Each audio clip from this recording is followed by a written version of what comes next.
Bristol Community College, Mathematics with Dan Avedikian, Math 132, Calculus with Applications, Section 15.1, Problem 8. This is Section 15.1. It's problem number 8. We want to find the derivative of 6x cubed plus 48x squared minus 7.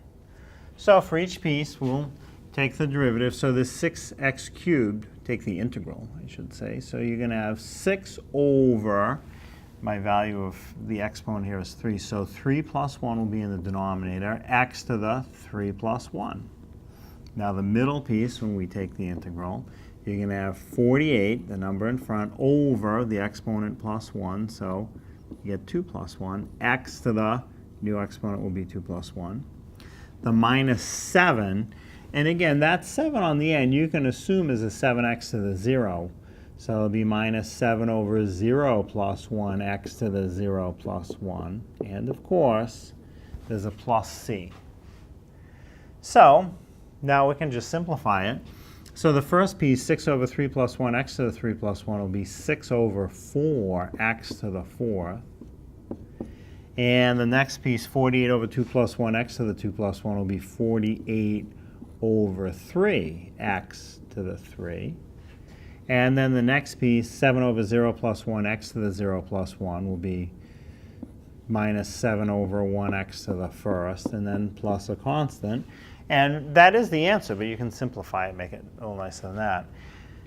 The 6 over 4 reduces, doesn't come down to a whole number, but you can cut them both in half, so it'd be 3 halves, or 1 1/2 if you like, x to the 4th. And then the 48 over 3x cubed, that reduces pretty nice to 16x cubed. And then the 7 over 1x to the first, I can just write as 7x. And it's negative, you have to pay attention to that, plus some constant. And you can check this to verify it. If I take the derivative of the answer I have here, it should give me the result that was the original question. So the first piece, 3 halves x to the 4th, if I bring the exponent of 4 down times the 3 halves, I'd have 4 times 3 is 12, but there's a 2 underneath, 12 over 2, 6. X to 1 less power, that 4th power drops to a 3rd.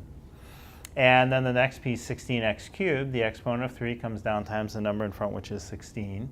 3 times 16, sure enough, is 48. X to 1 less power, 3rd power drops to a 2nd power. The minus 7x would become a minus 7, and the constant, the number with no x, would just go away. So that must be the right answer.